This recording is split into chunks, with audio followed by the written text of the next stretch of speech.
Good morning. We'd like to welcome you to another edition of the Sunday School Review. This week's Sunday School lesson is entitled Jacob Sets Up a Sacred Pillow. And it's taken from Genesis, the 28th chapter, verses 10 through 22. And we are still in the book of Genesis, and we are still dealing with altars and sacrifices that predates the Mosaic law. And this week's lesson, we have before us, we have two outlines. And the first outline is Jacob's journey. The second outline is Jacob's dream. Actually, we have three outlines. And the third outline is Jacob's reaction. That is Jacob's reaction to the dream that he had.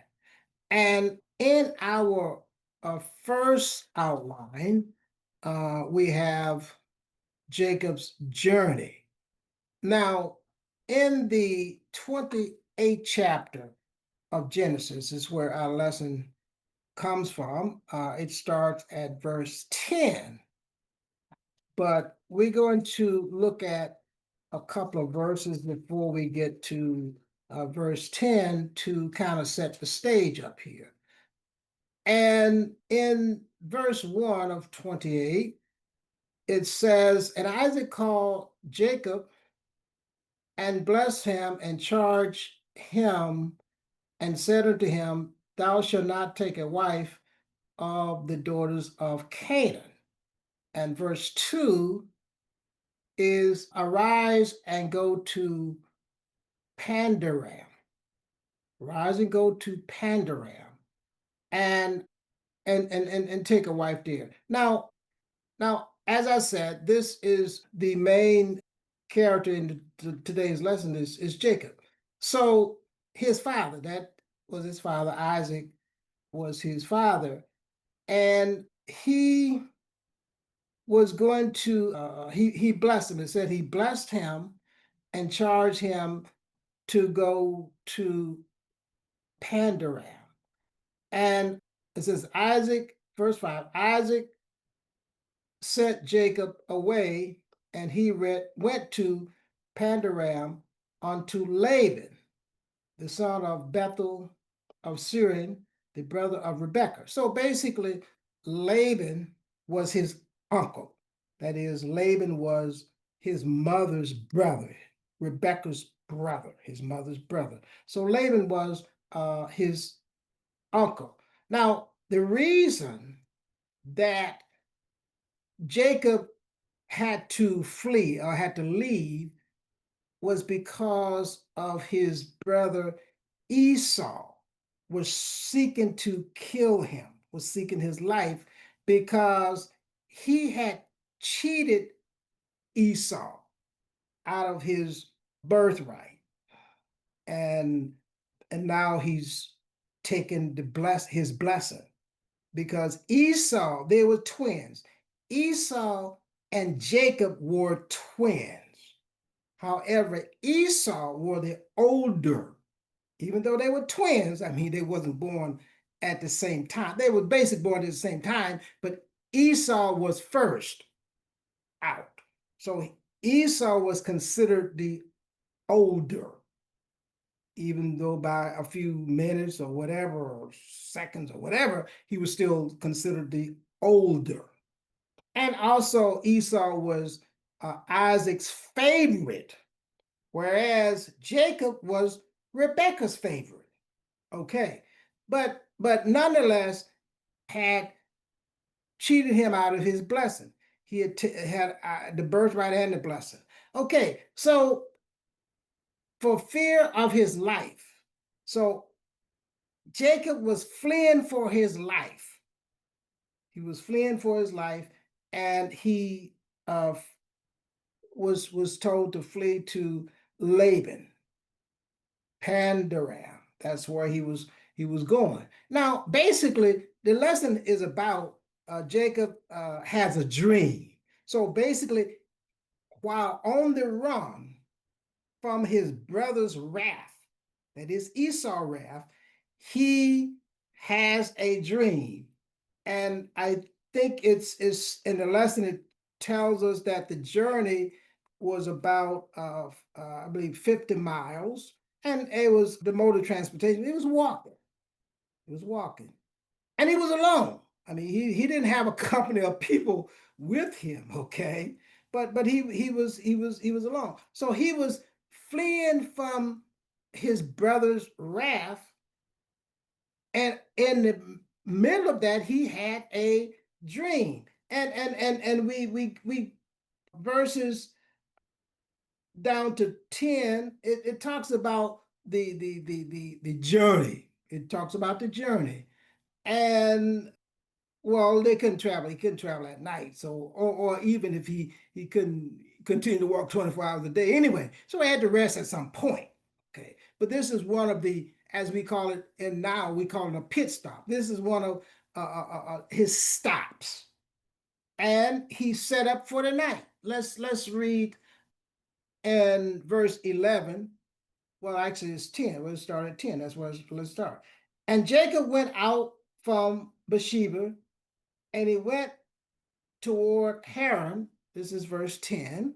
Okay, verse 11 says, and he lighted upon a certain place. He came to a certain place and tarried there all night. So he spent the night. He came to a certain spot and he spent the night there. Okay, because the sun was set, and he took of the stones of that place and put them there for his pillows, and lay down in that place to sleep. So as he lay down, remember, as I said, Jacob is on the run from fleeing from his brother Esau, because his brother wrath was kindled against him. He was going to kill him. So this is a stop for Jacob. And he said, he as we say, he bed down for the night. Verse 11 says, okay, and he took some stones and made one of the stones his pillow, put them for his pillow. It says put them, so use stones for his pillow, and lay down in that place. Now, this is the dream that Jacob has. This is the dream. And it starts at verse 12. So verse 10 and 11 is Jacob's journey. He's on his journey. And verse 11a is 11 and 11 is a stopover. He made a stop, and he used pillows as his stone. And as I said, this journey that he's embarking on is because of his mother, Rebecca, and his trickery. His mother and his trickery. Because when we read back, when we look back in this lesson, actually we would have to go back, not in this lesson, we have to go back, I believe, to chapter 25 of, no, I'm sorry, 27, chapter 27. In chapter 27, we read maybe a couple of verses there. Let's read verse 1. And it came to pass that when Isaac was old, as I said, Isaac was his father, when Isaac was old and his eyes were dim so that he could not see, he called Esau, his eldest son, and said to him, my son, and he said to him, behold, here am I. Oh, okay, we want to read verse 5. We read verse 1. Let's read verse 5. So basically, Isaac, his father, is old and blind. Okay, so let's read verse 5 now. And Rebekah heard. This is Isaac's wife, Jacob and Esau's mother. Okay, and Rebekah heard when Isaac spake unto Esau his son. As I said, Esau was the elder, and also he was Isaac's favorite. Okay, so he said, so Rebekah heard, and Esau went to the field to hunt venison and to bring it to him. So basically, Isaac, Rebekah overheard Isaac telling Esau to go get some venison because Isaac was going to bless Esau. But again, Rebekah, she wanted Jacob to have the blessing anyway. She wanted Jacob to have the blessing anyway. Now, and verses 6 through 10 goes into Rebekah, that is the mother, and Jacob's plan to trick Isaac, who again, we read in verse 1, who is now old and blind.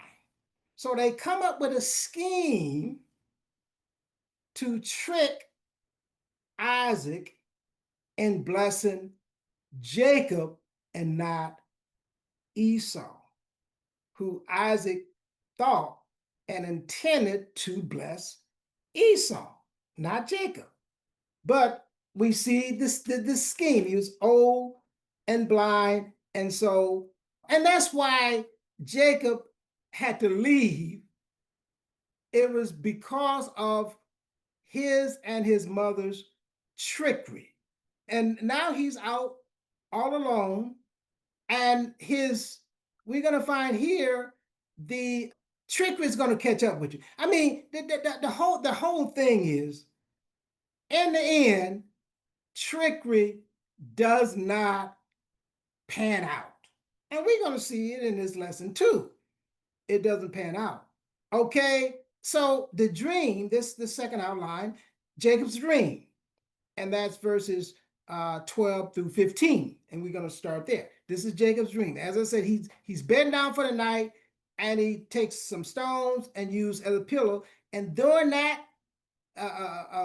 time, he gets a message from God. He gets a revelation from God. Okay, now let's go to verse 12. Okay, verse 12. It says, and he dreamed, and behold, a ladder set up on earth, and the top of it reached to heaven, and behold, the angels of God ascending and descending on it. So the ladder reached from earth to heaven. This is the dream that he had. The ladder reached from earth to heaven. Okay, and on it was angels descending. Now, in other words, God was at the top of the ladder. God was at the top of the ladder, and it reached down to earth, basically from God to humanity. Reached down from earth. Okay, and this is in this lesson we're going to see the faithfulness of God. Okay, the faithfulness of God. So we know that the plan of God to bring about salvation was Abraham, Isaac, Jacob, Joseph, ultimately ended with Christ. Okay, that was the plan of God. Now, so we see that Abraham, Isaac, Jacob, not Esau, Jacob, and on to Joseph and to Christ. Okay, Jacob became the 12 tribes from Jacob became the 12 tribes of Israel. But that was God's plan through that salvation would ultimately be brought through. So from the beginning, it was God's plan to have Jacob involved. But we're talking now about the reason that Jacob is in this predicament, in this wilderness, all alone is because of trickery. And we know how trickery works because we saw with Abraham. Abraham and Sarah decided to help God out. God didn't need their help. And we're going to see in this lesson that God didn't need Rebekah and Jacob trickery to get things done. And both of them, that is Jacob and Rebekah, suffered as a result of their action. You're going to see that. And so Jacob is fleeing from his brother. That's why he had to leave home. It wasn't on good terms, okay? It wasn't on good terms. He was fleeing from his brother, and as I said, his mother, Rebekah, was involved in the trickery to bring about God's plan, which need not to have been done. Okay, that need not have been done.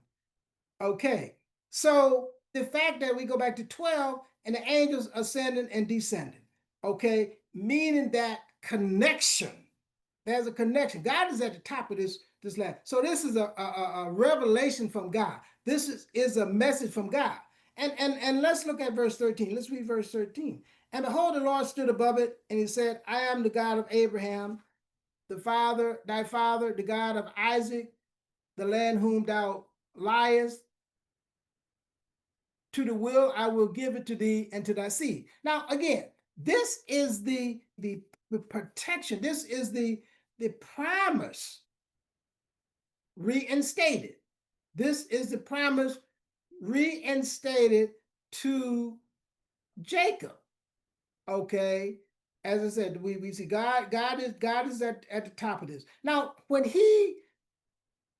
the Lord appeared to Jacob in this dream, this revelation from God, it really did not mention the fact that of his deceptive ways, and we talked about that. We're gonna revisit that also.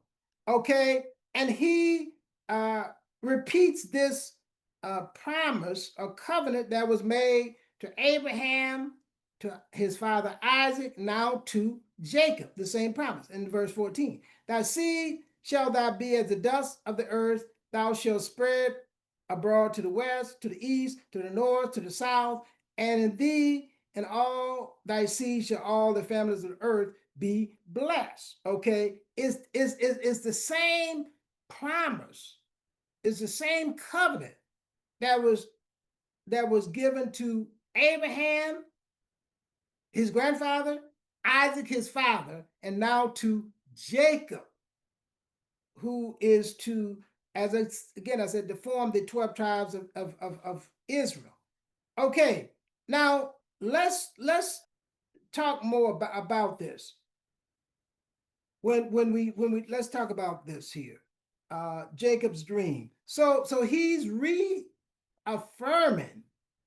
the promise, the same promise that he had made to his forefather.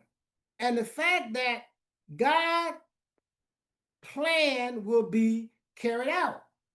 Now, okay, when we think about this, let's read 15 before we go into our third outline.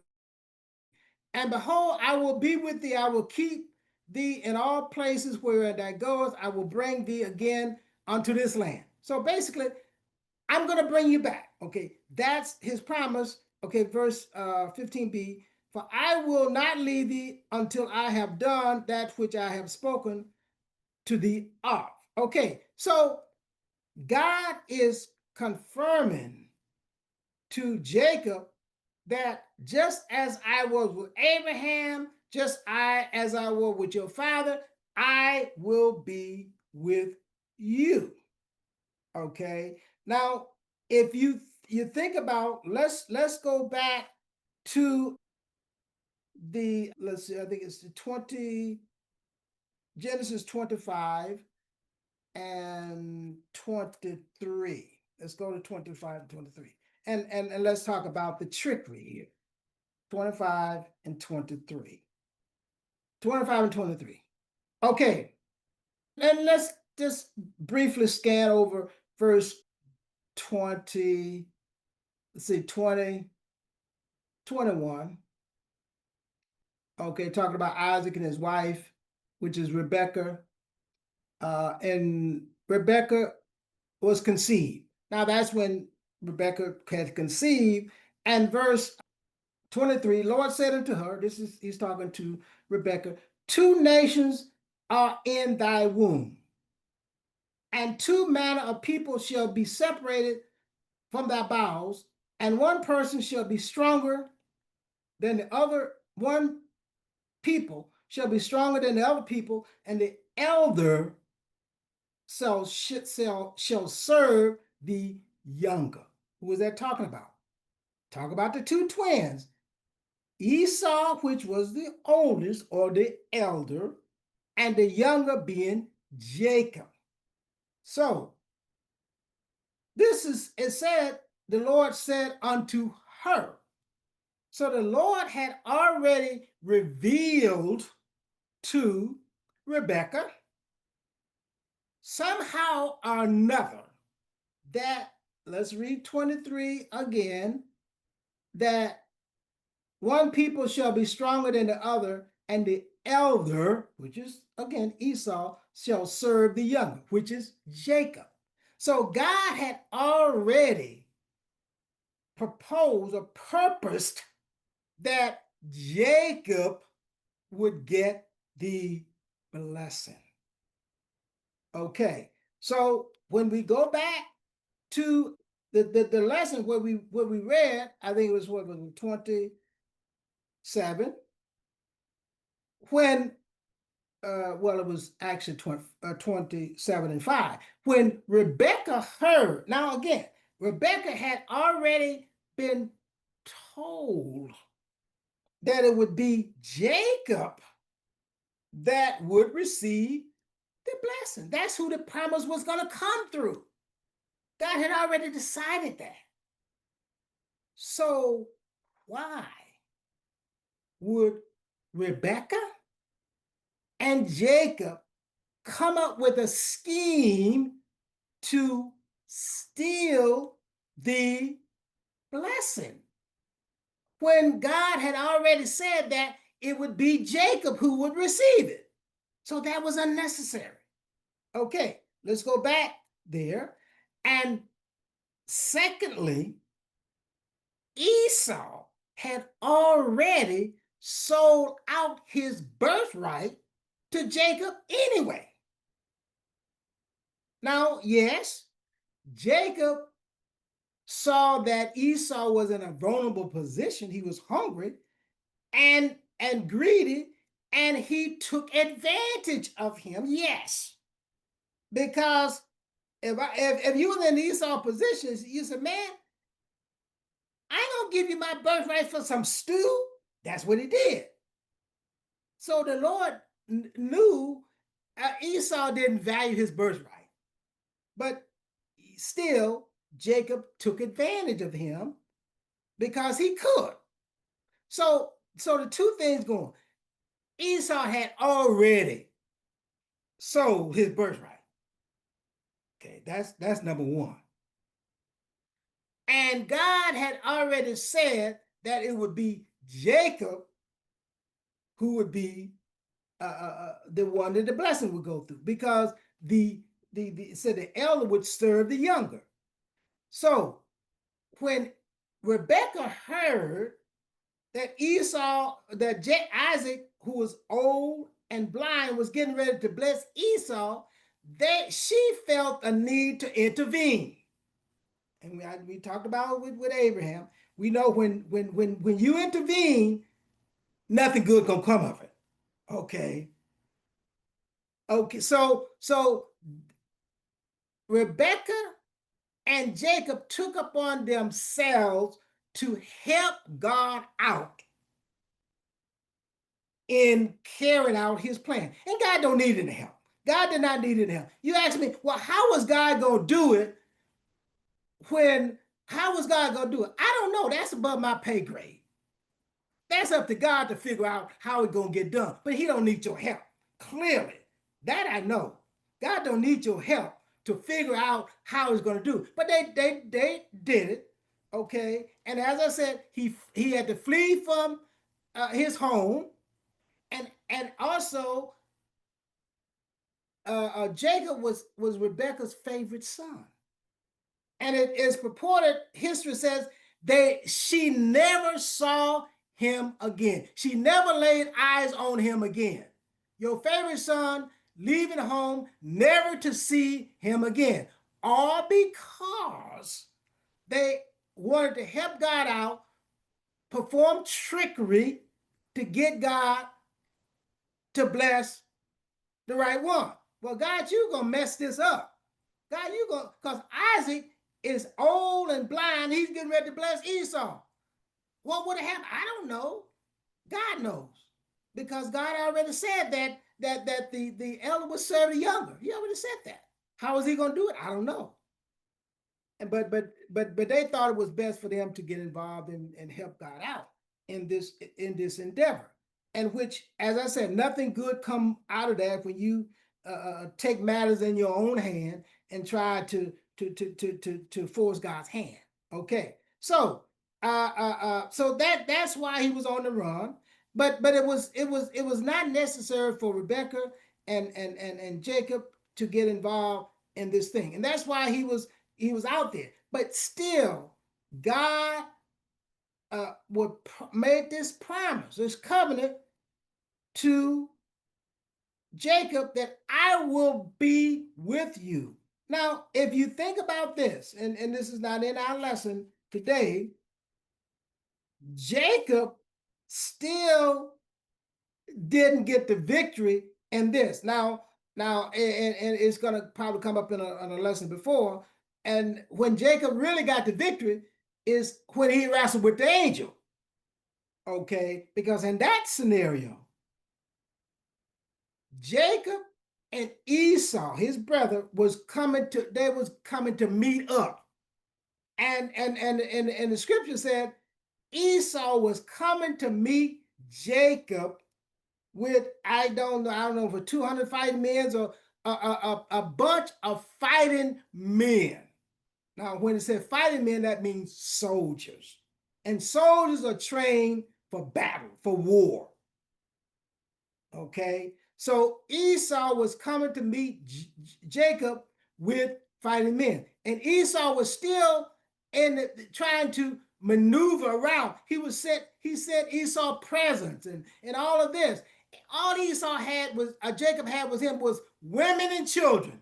And Esau was coming with fighting men. And before they actually met, so God dealt with their heart before they met. So when they actually met, that is, Esau and Jacob met, they ran and they kissed each other. And when they departed, Esau said to Jacob, do you want me to let some of my men go with you for protection? That's when Jacob said, I'm going to trust in the Lord. And so I said that to say this. Yes, this was a victory for Jacob.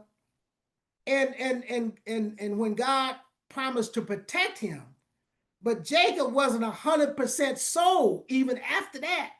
Jacob was not 100% sold until he wrestled with the angel.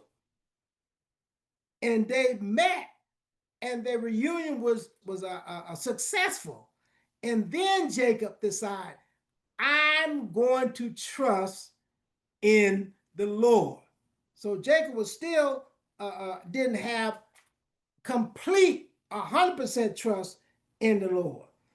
But let's finish up with this lesson, and we go to verse 16 and 17, which is our last outline, Jacob's reaction. Okay, so in this outline, Jacob was convinced. Okay, he's going to trust in the Lord.